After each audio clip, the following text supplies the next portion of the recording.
Hey, it's me, Zay for Beeblebrox, the British Tech Guru. If you remember, I bought these ultra-small SMD chips by mistake. Well, rather than throw them away, I bought some converters. And let's just see what it looks like. Well, there's the converter with a chip just sitting on it. And you can see these are centimeters here. And give you in inches now. Yeah, you see how darn small that chip is? And this is the size of point of my soldering iron by comparison.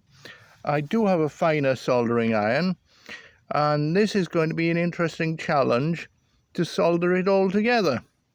I took the challenge on rather than buy bigger chips, because I thought it might be more fun.